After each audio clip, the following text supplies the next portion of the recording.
sifikile emnyango eyathwala isiphambano manje abalungileyo bazobuthwa yiyo emnyango inkosi ifikile emnyango iyeza yona iyeza isifikile emnyango isiboniso yonke inyanga zithi sewukhona lapha sizobona masinyane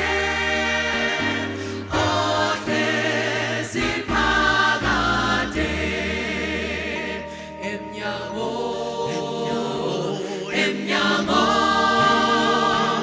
inkosi ifikile emnyango iyeza yona iyeza isifikile emnyango qaphelani emhlabeni ihlupheko azipheli uzofika umsindisi afe umkhohlisi emnyango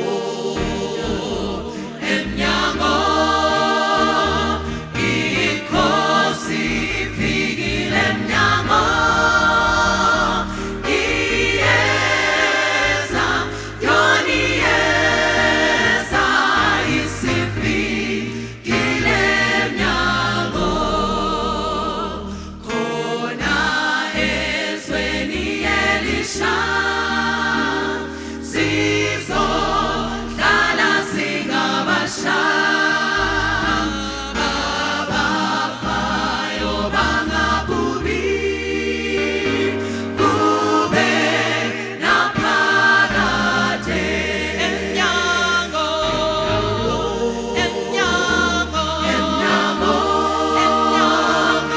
inkosi ifikile emnyango iyeza yona iyeza isifikile emnyango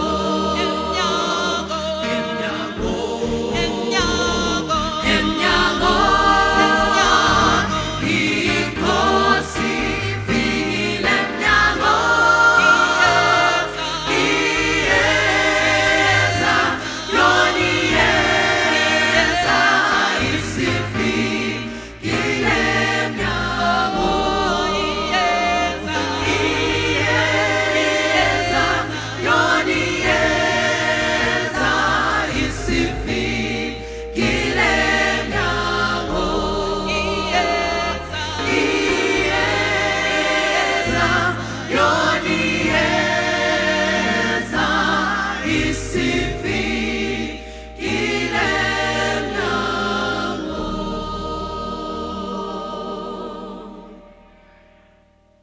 pedyo nemuchinjiko panesimekwayo mvula yekurapa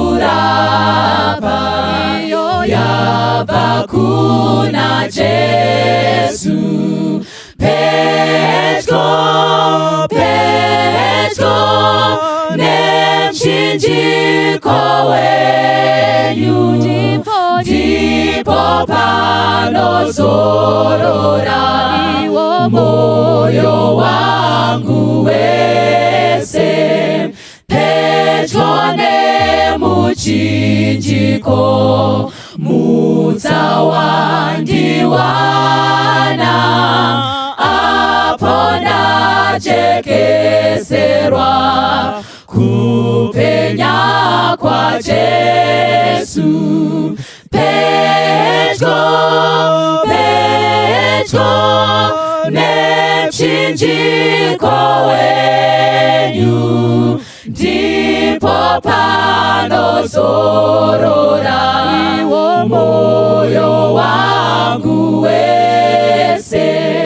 Pedyo nemuchinjiko ndomuona Jesu, ndibatsire kufamba mumabvute awo. Pedyo nemchinjiko wenyu, ndipo panozorora moyo wangu wese. Pedyo nemuchinjiko ndorinda ndowimba, dakara ndizosvika mhiri yokwerwizi. Pedyo nemchinjiko wenyu, ndipo panozorora moyo wangu wese. Kwazwai vana vaMwari, ndinokuchingamidzai tichisangana panguva yomunamato. Mwari vatikomborere tisangane navo mukati mekuverengwa kweshoko. Sunga musana revhesi redu rinowanikwa kuna Mapisarema 24 vhesi ndeya 7 kusvika pana 9. David ahwina hondo, vanhu vose kwaIsraeri, mauto, vaimbi, vaprista and the great multitude vakaimba the song of the ages, rwiyo rwerukuriro. This piece of music, uru rwiyo rwakaimbwa kare kare in the Old Testament, rukaimbwa at the cross. We shall sing this song in the atmospheric heaven. Mwari vatibetsere pamusoro perwiyo, the song of the ages, rwiyo rwekare kare. Psalms 24 verse 7 to 9. Simudzai misoro yenyu imi masuo, lift up your heads, all you gates. Misimudzwe imi magone ekare kare, kuti mambo wekubwinya apinde. Verse 8. Ndiani iye mambo wekubwinya? Ndiye Jehovha ane simba neumare, iye Jehovha ane umare pakurwa. Simudzai misoro yenyu imi masuo, muisimudze imi magone ekare kare, kuti mambo wekubwinya apinde. Ndiani uyu mambo wekubwinya?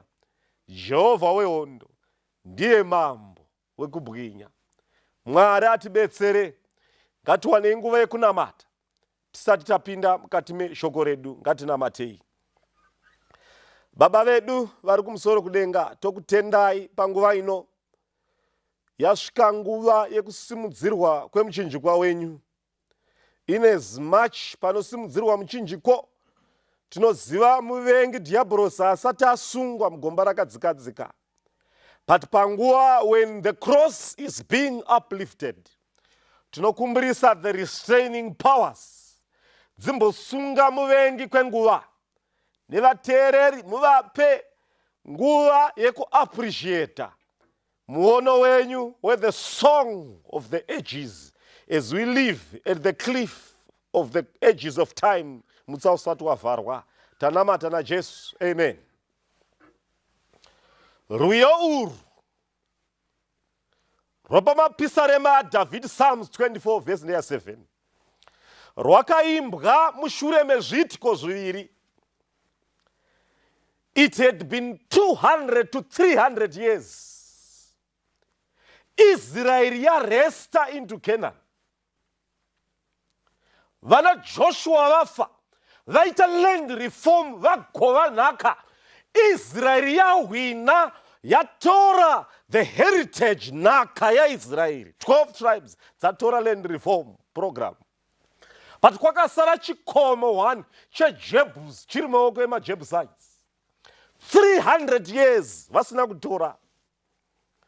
Vana Gideon with his 300 soldiers vasina kunamata zvifananidzo vakahwina hondo, but they did not take the city of Jebus, the city of Salem. Salem zoreva peace. Ndopaigara Melchizedeki uya wokupa Abrahamu chingwa, ndopaigara yainzi guta reSalem. Pakazotora maJebusites rainzi the city of the Jebusites, ndopainzi paMount Zion. Vana Samson mhare dzakauya dzikapfuura vakawina hondo kuvaFiristia, but did not take the city of Jebus. Vana Deborah vakasangana neAir Force yemaangels parwizi Kishon, vakawina hondo, but they did not take the city of Jebus.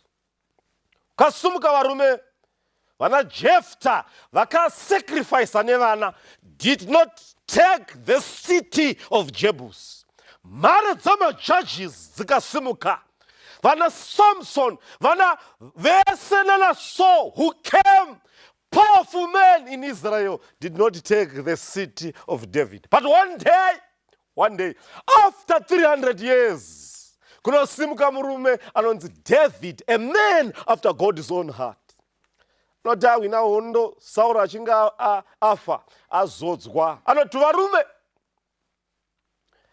tatora kwese, but we have one assignment. Ukaona mambo panopa emiko emubayiro pano panotyisa. Hande kuna 2 Samuel chapter 5 verse ndeya 6 to 8. Iye mambo na vanhu vake vakaenda Jerusalema kundorwa navaJebus vakanga vagere panyika iyo. Ivo vakataura naDhavhidhi vakati, haungapindi pano. Mapofu nezvirema vangakudzinga nokuti vakati, Dhavhidhi haungapindi pano. Kunyange zvakadaro, Dhavhidhi wakakunda nhare yeZioni, ndiro guta raJehovha. Verse 8.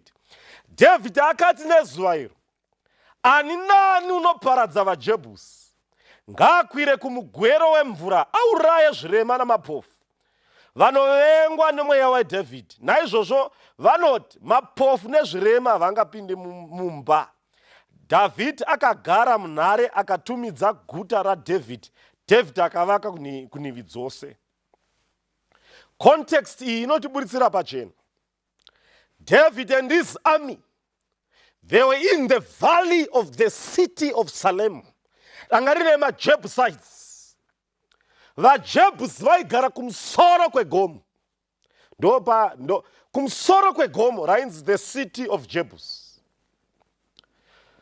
Vakanga vadziri mhare dzavarume vaive nemaoko 6 uku 6 uku. Powerful men, giants, dzakanga dziri mhare dzavarume. Vanoti kuna David, hatirwi newe, instead our commander of forces vanoresigna hondo kana atorwa newe, tinokutumira zvirema namapofu, they can win the war. Saka mhare idzi dzamaJebhusi dzanga dziri dzekutamba nadzo. Vaiti kana vachirwa nevanhu vaikungurusa mabwe makuru aiburuka kubva mugomo uparadza hondo yevanhu. Saka hondo yanga isina kuchipa. Number 2, David anoti kana paina wina hondo iyi ndinomuita army commander, kuratidza kuti chibayiro waidetermine the gravity and intense of the war, kuti hondo yaityisa. maJebusites musade kutamba nawo vakanga vasingaburuki mugomo kuchera mvura. Vakanga vaine steel pipes aidzika kubva mugomo achisvika kuzasi kurwizi, osaka mvura kubva pasi yosumudzwa ichienda mudenga. Mind you, tarirai ndekare. They were powerful civil engineers of the Jebusites, think tanks, men of great minds. Saka David adaro, karangarira David aive ne top 3 ne top 30 yearmy. Top 3 ya David ndio ya David akagara ari kurutivi akatasana nevafiristia, unongotaura casually or carelessly, asina kufunga. Anoti ndashuwa mvura yepaBethlehem paakangodaro Joab, Abishai naItai vanoenda kuvafiristia, not for a war, vanoenda kunorwira mambo chitubu chepaBethlehem. The 3 men penetrating the forces of the Philistine, not for a war, but for water. Nekuti mambo wati ndinoda mvura yepachitsuwa chepaBethlehem.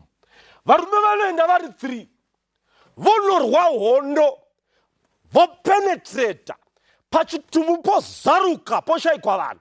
VaFilistia vadzokera kumashure, vochera mukombo wemvura. Pavanodzoka, 1 vakabata mukombo wemvura, 2 ndo vakurwa, vorwa vakachengeta, 1 akabata mukombe wemvura, jagi remvura. Vanosvika vaine mavanga kuna David. David anoona mavanga evarume, emhare dzevarume, anotora mvura otarisa ropa, oti uyu mweya wekuzvipira wesacrifice. These powerful men, this was not a command, this was a wish from the king. Komambo paizoisa chirevo, vakomana vaisvika papi. Saka David anotora mvura yevakomana, anoiteurira pasi, as if he is bringing a sacrifice to God. Kuti Mwari vaisa upenyu hwavo panjodzi. They have put themselves as a living sacrifice. Mhare dzaDavid, men of sacrifice. Pamwe pacho mhare dzaDavid dzinonzi vaisadamira kuye vana vaIsraeri yekutsemurirwa gungwa dzvuku kana paJorodhani, zvekuti paita zvekutsemurwa nemunana waMwari kuti vatore Jeriko. Idzi mhare idzi dzaikrosa Jordan River munguva yekunaya riri full at the banks of the sea. Vaikrosa rakadaro. Mhare dzavarume dzainzi mhare dzavarume vaimhanya pamakomo semharapara. These men, powerful men, top-notch soldiers of David, powerful men. Mhare dzakadaro. Saka dzanzwa mubayiro, imbwa dzaDavid dzamauto, vanotenderera gomo vachitsvaka kuti topinda papi, votenderera gomo vachisavhaya vakomana. Top 3 yaDavid ndobva yaona paisinira mvura pachitubu, vakatora bvumo vakati varume baya Joab, baya. Kwakubaya kwakuona pipe yemvura, Joab, Abishai naItai naHeshibhino vanopinda nemupipe, vanoti kuna David, ukaona tasimudza mureza waJudha pamusoro pegomo, moziva kuti hondo tapedza. Saka vakomana vanoita zvekusenerera vachipinda mupipe, vakabata miseve. The top 3 yaDavid nokwira pamusoro pegomo, panorwiwa pachikomo. There was bloodshed on top of the hill. But sooner vanoona mureza wakasimudzwa, David knew the war, hondo yarwiwa. Ndo apa David paanonyora mabhisarema aDhavhidhi. Saka vawina hondo, David anounganidza masoja 30,000 soldiers. Oti varume, areka yaJehovha inogara kusango, tawirirana kuti pagomo ndo patinoisa capital city. Toritumidza kuti Jerusalem, the city of peace, the city of God. Handigoni kutonga Israeli, areka yaJehovha iri kusango. Handikwanisi to rule Israel without the presence of God. Zviri nani varume, tiite parade and guard of honor, titore areka yaJehovha and take reigns in the city. If Yahweh dwells in the city, and I will rule in peace. Ndinhasi ndoda kupfuura nepo. Chechi yaMwari iripo, uri mutungamiri. Are you at security to lead Israel without the presence of the invisible ark of God? Zvingaita here nai baba, nai mutungamiri waIsraeri, chero church body kava kurutivi rwako, without God can you sustain to take the reins of Israel? Vatungamiri vedzimuri zvinobatsireiko kutungamirira mhuri areka yaJehovha pasina? Kunyange kuri kubasa, ita kuti uve neareka yaJehovha. Mishina yawakabata, vamwe maoko akadambuka, asi iwe nekuti areka yaJehovha inewe, ndokusaka wakachengetedzwa. Pawakabata, vamwe vakafa kuzesa kwauri. Ita kuti areka yaJehovha ive newe. Saka David anoti kuvarume, zvandada nemoyo wangu kuti areka yaJehovha ive pamusasa waIsraeri. Saka anoisa 30,000 soldiers voita guard of honor. Vomira vari in two lines. Otora vaprista ovaisa kumberi, vakapfeka nguo chena. Otora musicians ovaisa pakati, vemba yekwakora, vanoimba vopinda pakati. Great multitude, harawa nechembere, nepofu yomira kumashure. Pavai ngoro yeareka kwakuiswa mberi. Vakomana vekwaKohathites vakabata areka namatanda iri vakaisa pamashoulders. Vaimbi vaitekenya rwiyo, vaimba nziyo, vakananga to the hill, the city of Zion, Jerusalem. But vakaimba nziyo dzakawanda. But vosvika vokwidza gomo, vaRevhi, vaprista navaimbi vanoti, ho vakomana, chimirai tiimbe rwiyo rwehondo, the song of the ages. Tiimbe rwiyo rwerukuriro, ndo panotekenywa rwiyoru. Areka yaMwari yokwidza gomo, masoja akaita guard of honor. Why? Vawina hondo inotyisa paJebusi. Ai Jehovha asipo tingadai takaparara. Ndo pavanoimba rwiyo voti, lift up your heads, all you watchmen of Zion. Nekuti vakanga vasara varimo vakachengeta guta, dzaive nharirire dzehondo. Vanoti, simudzai misoro yenyu yekare kare. Lift up your heads, all you gates. Vari mukati voti, tozarura nekuda kweiko, obva vati, because the King of Kings has won the battle. Mambo wemadzimambo awina hondo. It had been 300 years. Jebus, guta iri mumaoko omuvengi. Open the gates. And momo harawa nechembere veyadairira. Open the gates of Zion. Areka yaJehovha ipinde. Ndimwari pauzima. Uye akanga ari muareka pavakatenderedza Jericho.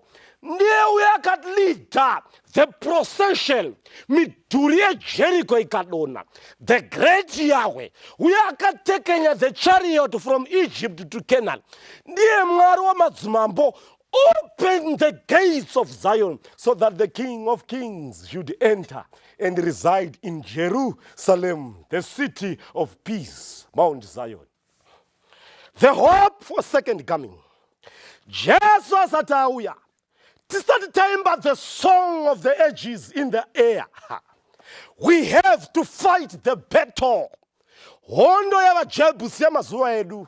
Ticharwa with the mark of the beast. It's beast and the image of the beast. Kunotsvakwa mbeu ichamira kurutivi rwaMwari. Ndokusaka mhepo ina dzakabatwa dzakazorwa chapter 7. Dzakabatirweiko till God has put a seal on his foreheads, on the servants of God. Kana mhara idzi, the shaking time period iri ndobakatwa iri richaseparata the hypocrites in the church. Uku kuti wayoendayo. This is the battle that we fight. Everyone will be tested. Usazvinyebera, my brother. Rwiyo harwimbwi nedzisiri mhare dzaMwari. God cannot use the archons at the close of time. Rwiyo rofanira kuimbwa. We have the fever, the mabhero ari kurira ema-signs of the times. Ma-floods, ma-earthquakes, ma-hurricanes, the madness of the winds, lawlessness, gays and lesbians, zvirwere zvingarapiki, corona, COVID, and its types. Hondo dziri kuitika, just but the bells ringing, knocking the doors, Prepare the forerunner. Jesus is soon to come. Let me read Zvakazarwa chapter 22 verse 7. He gives dozens of promises. 22:7. Behold, I come. 22:12. I come quickly. 22:17. Spirit said, cometh. 22:20. Surely I come quickly. 22:21. Come, Lord Jesus. Even in our Lord's prayer, thy kingdom come. Even Brenda fast in a head drunken stupor. Soon and very, very soon, Jesus is coming again. Jesus is soon to come. Mare dzamwari dzimwe dzicharedzikwa mumakuva vakaropafadzwa vanofira muaction nekuti mabasa avo anovatevera. Jesu arambe akadaro. Nguva iyi inguva yakaoma. Ngirozi hanzi dziri kudenga dzichabvunza, how long, oh Lord? Svikariniko naye Mwari? Hama dzedu dziri in the colony of the planet Earth. Kusvikarini? Jesu achati, varume, mbomirai. Ndiri mungumba yekureverera. Chimbomirai. Kuna madhuve nanyati varipo vachigere kuponeswa. Just wait. Wait a little longer. Soon the time of probation will be closed. Jesu nonzi. Ellen White achinyora anoti, nguva yemutsa yakanga yoda kuvhagwa. Jesu nopunzika pasi. Front of the 24 elders. Front of the angelic host. Chimbomirai. Nyasha dzakaputira David. Apo ane Joab oenda kunorwa naAbsalom. Anoti, varume, siyaiwo jaya riri penyu. Leave Absalom. Musiye ari mupenyu. Munamato wa Jesu in the sanctuary, in the most holy place. Leave the armor bearers of truth. Siye mhare dzechokwadi vasiye vararama. Ndinhasi unopandukira Mwari. Wotodhakwa, wotofeva, wotoita zvose asi chokwadi uchiziva. Munamato wa Jesu unogona kufirako. Anochimbomusiyai Absalom. Musamuuraya. Ndiri munguva yekanganwiro. But nguva nemusi zvinosvika pagumo wazvo. Jesu chati, it is done. It is finished. Zvaitwa zvapera, zvaringana. Jesu nodaidzira, Gabu, daidza ngirozi isapa parade. Don't forget my silver trumpet in the amphitheater. Jesu noti isa mabhiza machena on parade. Zvakazarwa chapter 19. Jesu uchabuda from the title of priesthood. Uchapfeka nguo chena. Dzakanyorwa the King of Kings, Lords of Lords. Uchatungamirira the chariot of heaven. Uchabuda in the Orion. Pinda into the intergalactical space. Andromeda, Nebula Galaxy. Okrosa in the atmospheric heaven. Wakananga panika, coming towards the eastern sky. Jesu chadaidzira, my grace is sufficient for you.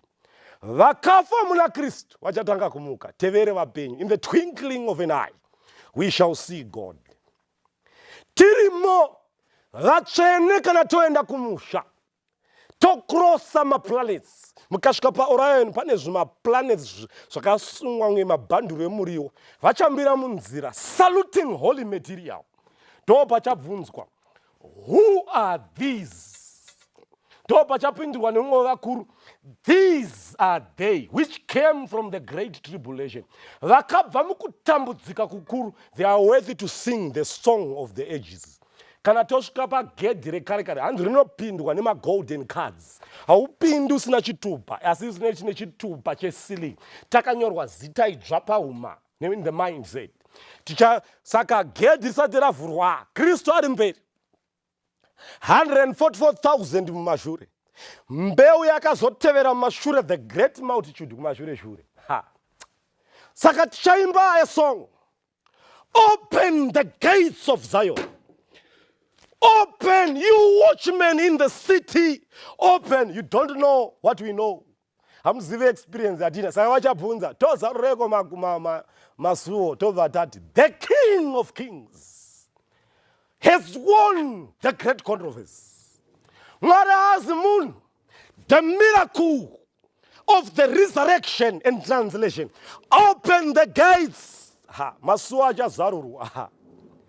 angelic host will salute the war veterans dzakakunda chitema chamacha takananga pana baba. Vatsvene vachisvika vachati heaven is cheap but grace is expensive. Heaven is cheap but grace is expensive. Vachabata the walls of Jasper. I have made it. Vachabata the pavement of gold. I have made it. Vachabata the long white table. I have made it. Vachabata their Stephanos crowns. Vachat, I have made it. We shall sing a new song of Moses and the Lamb. We have made it. Round table at the throne of God. We have made it. Just be there. Soon and very soon, Jesus is coming again. Riouru, nastiri munguva yehondo. We are in the day of atonement. Haisi nguva yekupembera, inguva yekuchema, inguva yehondo, yekurwa nechitema, nekuchemera hama dzedu. But mberi uku, yonder the blues, we shall sing the song of the ages. Nhamo nematambudziko, kurunzirwa misi yose, zvakatikomberedza, inguva yematambudziko nehondo. But mberi, there is a song of celebration. Jesu achati, ndombe uya ndaunza panyika iyi. We shall sing a new song. The power of the cross. Ngatiwane nguva yekunamata. Baba vedu vari kumusoro kudenga tokutendai. Tibetserei kunzwisisa BP resong of the ages. Pamuchazarura masuo ekare kare. Tibetserei kurwa hondo nechitema. So are living at the close of time. Save vasikana vakapusa. Tite kuti vasikana vakachenjera. Mazuva ekupedzesera. Simbisaiwo vanoshayiwa simba. Hondo dzatinosangana nadzo nemuvengi dzakaoma. Tipei kubatana maoko nekubhandijana nevamwe.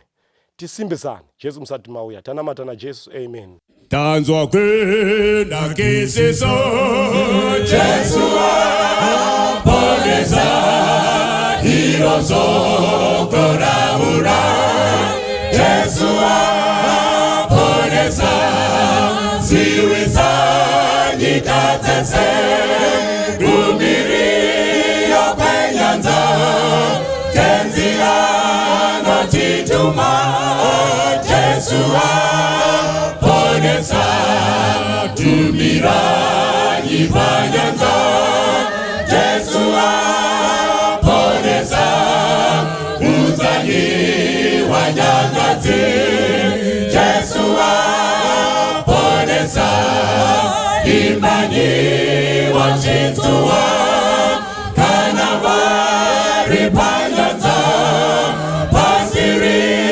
chazorizwa Jesu aponesa imani mudabuzo Jesu aponesa ngerupenyu nerufu Jesu aponesa imani nekufawa moyo unonamudza imbira nipakuwa Jesu aponesa ipahizi pamweya Jesu aponesa kuti ndudzi dzizoda Jesu aponesa daidza kuponesa mumakombo neninga riarerukurira Jesu aponesa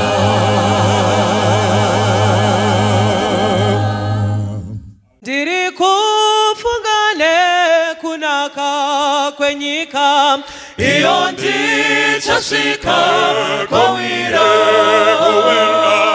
netsitsi ndichamira namuponesi ndichawa nenyerezi yere tichawa nenyerezi yere chiremba mumane ruzuwa rowira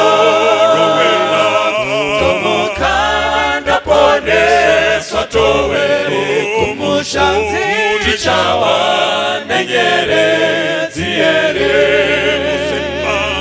musimba ratenzi ndoda kunamata tiwese muwani wemweya nyerezi yakupenya ingawe yangu pamusi unochisa kwazo tichawa nenyerezi ere chiremba mane ruzuwa rowira intomuka ndapone sotoe kumusha tichawa nenyerezi ere tichafara kuona usu wa Jesu tomupa rukuto narini shichandifata umushawe ndarama kutindika wana nyerezi chiremba tichawa nyerezi ere chiremba umane zuwa rowira chiremba tomuka ndapone swatowe kumusha tichawa nenyerezi ere chiremba tichawa nenyerezi ere chiremba umane ruzuwa rowira chiremba tomuka ndapone swatowe kumusha tichawa nenyerezi